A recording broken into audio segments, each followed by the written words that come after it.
आज बात करेंगे संस्कृत के लकार से जुड़े हुए कुछ क्रिया के संदर्भ में।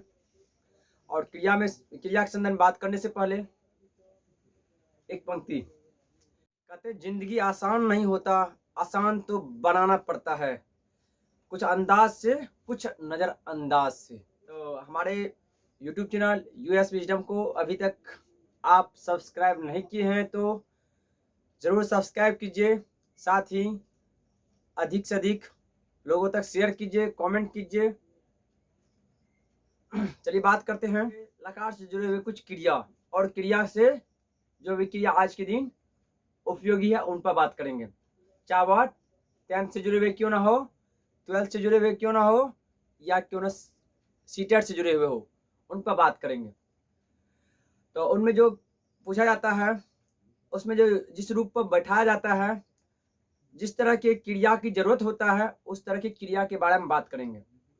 जैसे यहाँ आप देख पा रहे होंगे, धातु का तात्पर्य है यहाँ पर क्रिया। धातु मतलब यहाँ लिखा हुआ क्रिया।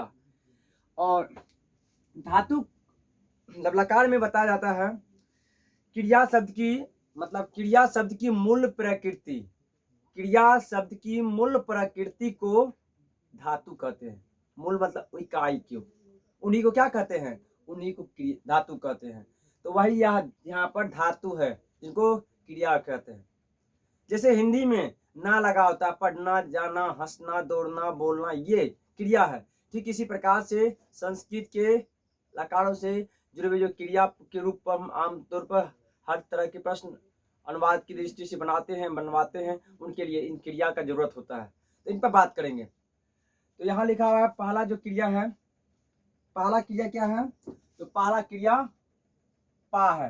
पा का सेकेंड रूप पीव होता है। पीव का मतलब यहाँ है पीना, और ये चलता है अक्सर या लिरिट लकार और लिरिंग लकार को छोड़ करके इस सेकेंड रूप वाले पर।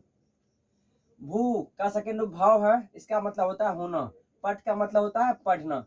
गम का सेकेंड रूप गच है, इनका ही मतलब होता है जाना। दृश्य का सेकेंड रूप पस है, जिसका मतलब होता है देखना। लिख का मतलब होता है लिखना। हंस का मतलब होता है हंसना। दा का मतलब होता है देना। आस्था का सेकेंड रूप तिष्ठ है, जिसका मतलब क्या होता है, ठहरना या तो रुकना भी होता है, रुकना भी होता है। रुद का मतलब होता है रोना। रुद का मतलब होता है रोना। ब्रू, ब्रू का मतलब होता है बोलना या कहना। या देख पा रहे हैं ब्रू, ब्रू मतलब बोलना या कहना। कथ, कथ का मतलब बोलना या कहना भी होता है। वध का ही मतलब क्या होता है, बोलना या तो कहना भी होता है। इस तरह के से ध्यान रखना।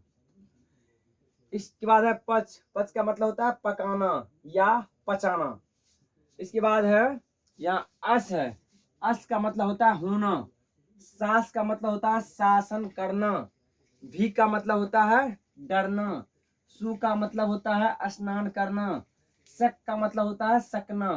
शुरू का मतलब होता है सुनना। यहाँ उसके बाद है प्रीच। प्रीच का सेकेंड रूप भी प्रीच ही है, जिसका मतलब होता है पूछना। भूज, भूज का मतलब होता है रक्षा करना। यूज, यूज का मतलब होता है मिलना या मिलाना या जोड़ना। क्री का मतलब होता है करना। इस क्री का मतलब होता है करना। इस क्री का मतलब होता है खरीदना या किनना भी होता है आमतौर पर। ज्ञा का सेकेंड रूप जा है, जिसका मतलब होता है जानना। चुर का मतलब चुराना। पूज का मतलब पूजा करना। चिंत का मतलब विचार करना, मतलब विचारना या तो चिंता करना। धा का होता है सेकेंड रूप जिग्र होता है, जिसका मतलब होता है सूंघना। नृत्य का सेकेंड, नृत्य का होता है नाचना। हंड का मतलब होता है मारना। नी का मतलब होता है ले जाना। सेव का मतलब क्या होता है, सेवा करना। लव का मतलब क्या होता है, प्राप्त करना। और याच का मतलब मांगना। त्री का मतलब तर हो सेकेंड रूप है, जिसका मतलब होता है तैरना होता है, जैसे कि जल में तैरना है। स्मृति मतलब स्मरण है लिखा हुआ, इसका होता है स्मरण करना, मतलब याद करना होता है। तो ये जो है ये क्रिया है, इन क्रिया को ध्यान रखना है और इसी के रूप को जानते हुए लकार पर लकार के प्रत्यय को लेकर के बिठाया जाता है। जैसे कि पठ का यदि हम लट लकार पठत, पठंती, पठसी, पठथ, पठत, पठामी, पठाव, पठाम, ऐसा होता है लट लकार में, उसका प्रत्यय जुड़ गया पठ में। इसी प्रकार इसका लट लकार बाद लंग लकार होता है, जिसको समान भूतकाल कहते हैं। उसका जोड़ेंगे क्या होगा, मतलब भूतकालिक क्रिया में जैसे अपठत, अपठातम, अपठन, अपठ, अपठतम, अपठत, अपठम, अपठाव, अपठम, ऐसे होगा। फिर इसके बाद बात करें, जब हम लिरिट लकार मतलब सामान्य भविष्य काल की बात करें, तो सामान्य भविष्य काल में क्या होता है, यहाँ पर सियति लग जाता है। तो इसका प्रत्यय बता चुके हैं, लिरिट लकार का मतलब सामान्य भविष्य काल का, उसमें तो सियति जुड़ेगा। तो यहाँ पर सेठ और अनिट एक धातु का रूप होता है, जिसमें कि हर्षी लगता है तो सेठ होता है, जिनमें हर्षी नहीं लगता अनिट होता है, तो उसके अनुकूल होता है। पठिष्यति, पठिष्यत, पठिष्यन्ति, पठिष्यसि, पठिष्यथ, पठिष्यथ, पठिष्यामि, पठिष्याव, पठिष्याम, इस प्रकार से होता है। इसके बाद लोट लकार का प्रत्यय होता है तू तम वाले, तो उसमें जोड़ेंगे तो क्या होगा, पठतु, पठताम, पठंतु, पठ या तो पठ ही, उसके बाद पठताम, पठत, पठानी, पठाओ, पठाम, ये हो गया कौन सा लकार, ये हो गया लोट लकार। अब बात इसी को कर दें विधिलिंग के बारे में, तो इसमें तो ए तेता में यू वाला है, तो होगा पठेत, पठेताम, पठेयू, पठे, पठेताम, पठेत, पठेयम, पठेव, पठेम, ये विधिलिंग का हो गया। इसी तरह से सभी ये जो क्रिया है इस पर प्रत्यय लगा करके आप जो लकार से जुड़ा हुआ उनके रूपों में इस तरह से बैठाया जाता है।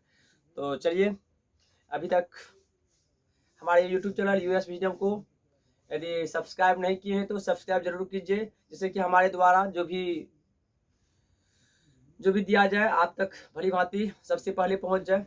और साथ ही साथ लाइक कीजिए, कमेंट कीजिए, शेयर अधिक से अधिक लोगों तक कीजिए, जिससे कि हर किसी को